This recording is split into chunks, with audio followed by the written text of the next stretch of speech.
to Compass. You're with Tony Placus and the newly married Ryan Marie Rice-Tover. Yes, welcome to Compass. We're so happy to have you. We can't wait to show you around. We're going to give you a tour of our building that we opened up in 2009. We have a quote here from when the president was inaugurated that year. And Ryan, what do you have in your hands? Well, I have our certificate of accreditation from 2016-2017. And right behind us, you can see we've got a couple from the last couple of years. We have been accredited for excellence in nonprofit management for the last 10 years. Yeah, here we got our 2007 framed certificate. And then we went to plates. And if you follow us over here, coming into our main center, we went to stars. And then we went back to certificates again. We'll get the nonprofits first, and we'll see if we can get some more stars. But this is our main hall.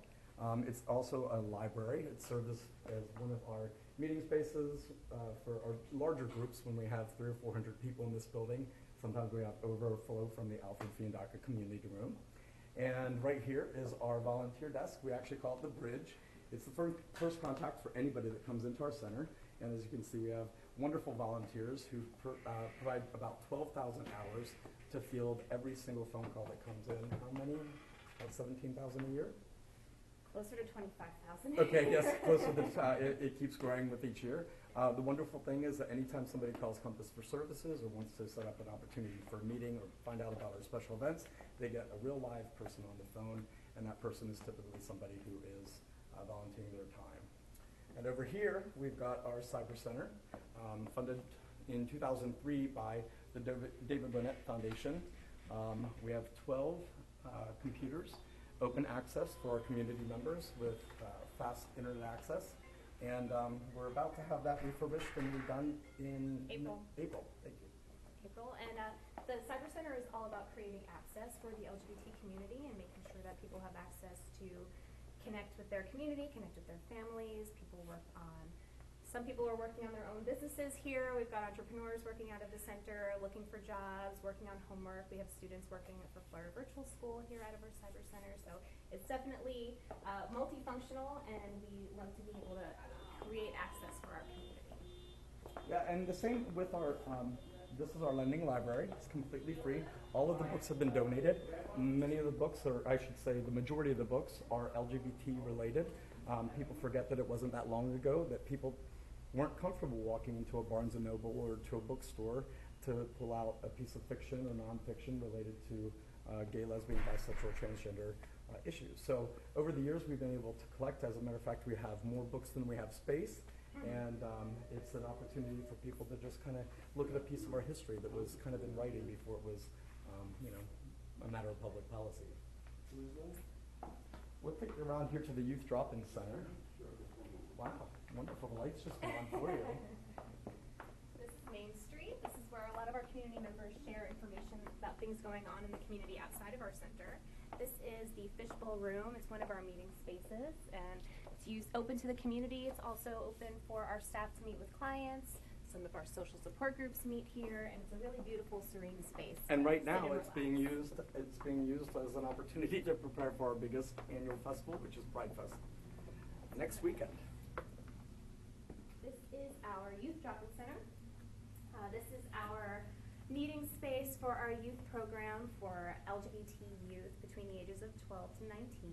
We've got an amazing mentor program funded by United Way, and it's actually we believe it is a unique program in the country. It's the only mentoring program funded by United Way that is specifically for transgender youth. So we have about 20 youth who are participating in our program, who are matched with trusted and trained adult volunteer mentors who are recruited from our community, who are coming from diverse backgrounds, who want to give back and spend some quality time with the kid after school, help them with homework, just provide a listening ear, and spend some time in a really cool and comfortable place. We have a social support group that meets twice a week here for LGBT youth, and they do all kinds of fun activities. It's education-based, empowerment programming and support, helps them connect to their community, meet like-minded friends. A lot of times they don't have that much of a community in their school, so they find a safe space here to connect with their peers.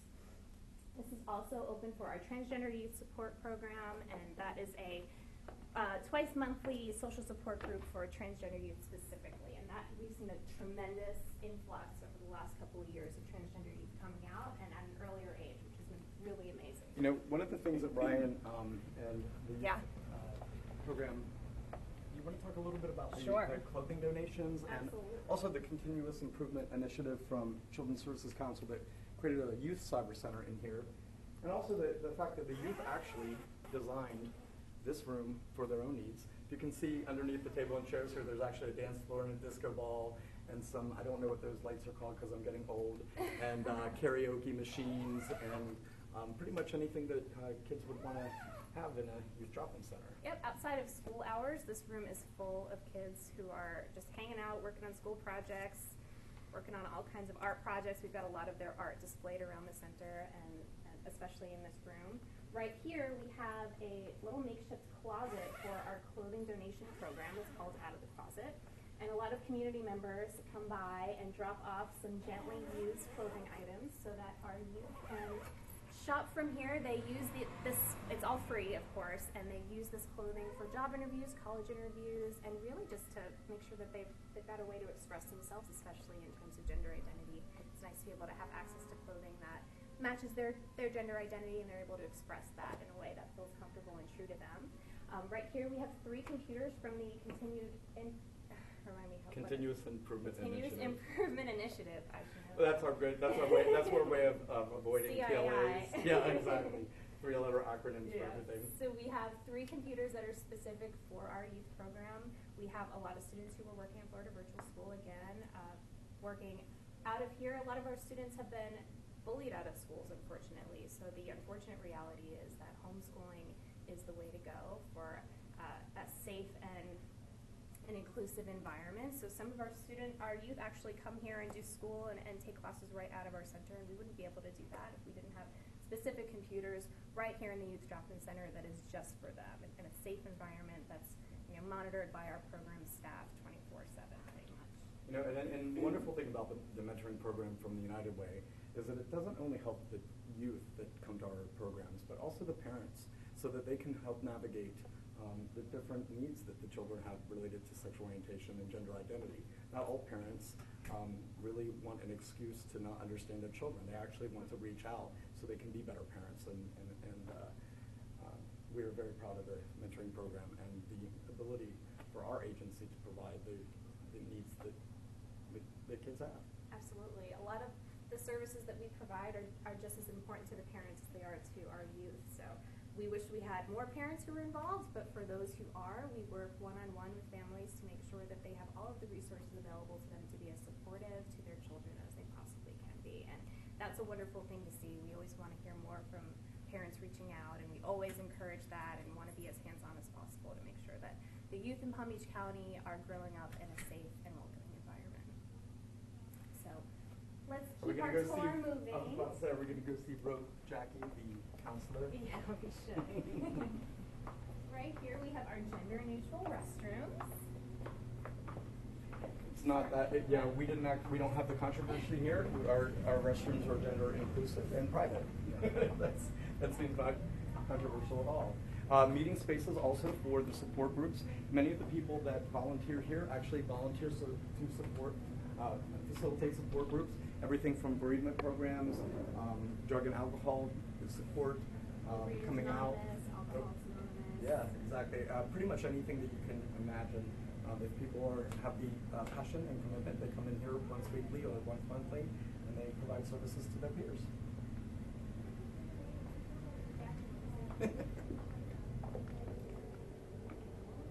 Hi, how are you? This is Jackie Jameson, our licensed mental health counselor. Just introduce yourself and you'll just cut that right out. No, go ahead, tell us. Introduce yourself and tell us what you do here. Hi, I am Jacqueline Jameson, and I am the licensed mental health counselor for Compass. And I primarily see HIV/AIDS Ryan White clients who come in for services who are being case managed, but also if they're being case managed outside of Compass.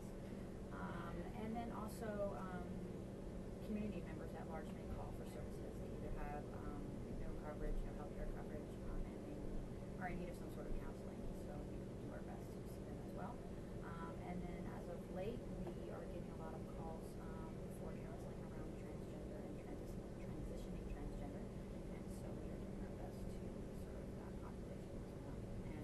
also provide process groups and support groups for HIV/AIDS clientele who I both see here and who are seen elsewhere, and that is weekly as well.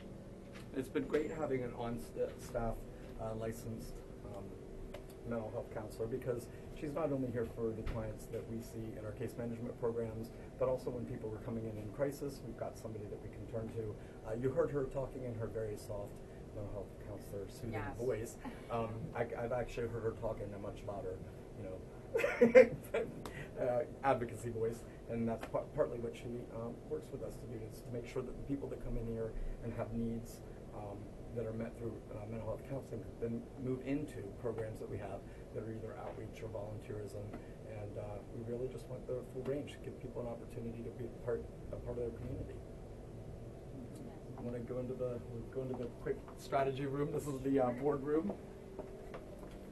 It also serves as a multi-purpose room for some of the smaller, more intimate meetings, but our board of directors typically meets in here in their committees to make sure that we are passing all the governance benchmarks that we need to do for all those certifications that we showed you from nonprofits first. But again, as a larger space in the building, when we have overflow, which is a lot, this ends up being a space that we can utilize for our community groups. And more often than not. Vending machines with all healthy food. We also have a kitchen. Oh, look, it's staff people in the kitchen. They're having lunch. Beware the microwave.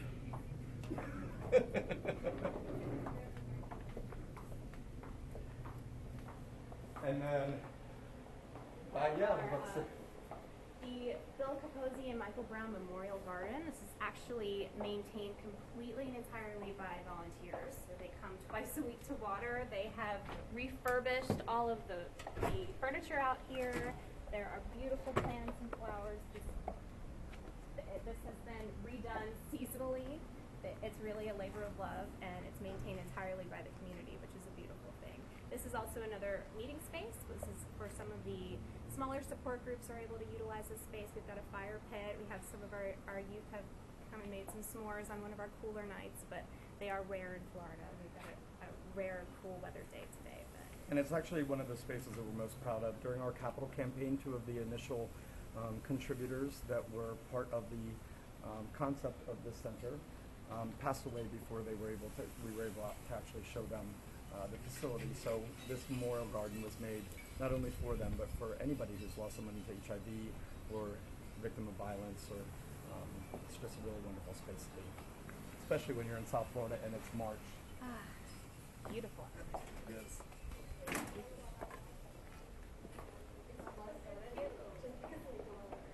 This is an empowerment mobile from our women's empowerment group. We just had the Red Hat Brunch last Friday for National Women and Girls HIV/AIDS Awareness Day, and all the women who participated wrote up affirmations and shared this to be on display in the center. It's kind of beautiful, and if you read some of them, I am brave, I'm successful, I can and I will. It's kind of nice to have them. And then we'll take you into our Alfred Fiandaca Community Ballroom. Our community ballroom was named after one of our longtime contributors, Alfred Fiandaca. He was a famous designer, and he designed more dresses for first ladies than any person in the world, both Republican and Democrat. He was a wonderful person, really supported our center, had a lot of passion, and we love the fact that every time we have a large group meeting that people come here and they remember him and his name and his legacy. This is our stage area. This room actually opens up into three spaces. Can accommodate about 350 people. Just last week, our Congresswoman Lois Frankel came in to do a town hall meeting, and every single chair in the house was full. Behind that curtain is a very large screen, high-definition television. We do movie nights for our youth, for a prevention program. We want alternative spaces for people to come so they can hang out, and they don't have to just turn to bars or go out to the streets. They can actually be in a place where they don't have to spend any money, and they can still see movies, and they can hang out with people their own age. This is also where we host prom. Yeah, absolutely. We host an annual equality prom for our youth program. This is a free and inclusive event it's open to all high school students in Palm Beach County. So this space is really versatile. It completely transforms into a fabulous ballroom, and we go all out for prom every year. It's our favorite event. We have full, dance floor performances, photo booth, lots of snacks, and the kids go all out. They're able to show up, be with their partners, wear and express themselves however they wish, and in a safe and inclusive environment. So it's a really great event that we've had now 5 years running, and it's a great partnership that we have with the Palm Beach School District as well. Yeah, as a matter of fact, speaking of Palm Beach School District, we also have the Lavender graduation. And this is a stage that our youth will walk across to have their own graduation. A lot of times, not always due to insensitivity, sometimes just people don't know or understand when youth self-identify as gender non-conforming. They may be accepted by their peers, their teachers, their family, but upon receiving their diploma will often have their birth name on it. This can kind of be stigmatizing and pretty traumatic, especially, it's your diploma. So what we do is we make sure that we always have a safe space where these considerations are made for the Lavender graduation. Parents, it's actually another big staff-supported event. We love to see our kids graduating. We love to know that they're moving on and that we were part of that. And so they walk across the stage. We always find a who's who to come and give them their handshaking and their certificates. They get to wear the gowns of their choices, and they get to throw their caps up and put holes in the ceiling. It's fun. It's the way it's supposed to be. It's an event. It's a rite of passage. Yeah, it's a rite of passage, and we're very proud to be a part of it. Other than taking you on a tour of all of our outreach events, I think that's it. What else do we do in this room? We do all kinds of things in this room. The age memorial quilt on display. Yeah, the largest display of the AIDS Memorial quilt. Every single year we do. The largest display in Florida. Well, thank you for coming by. It's been a pleasure giving you a tour, and we hope to see you in person real soon. Thank you. See you soon.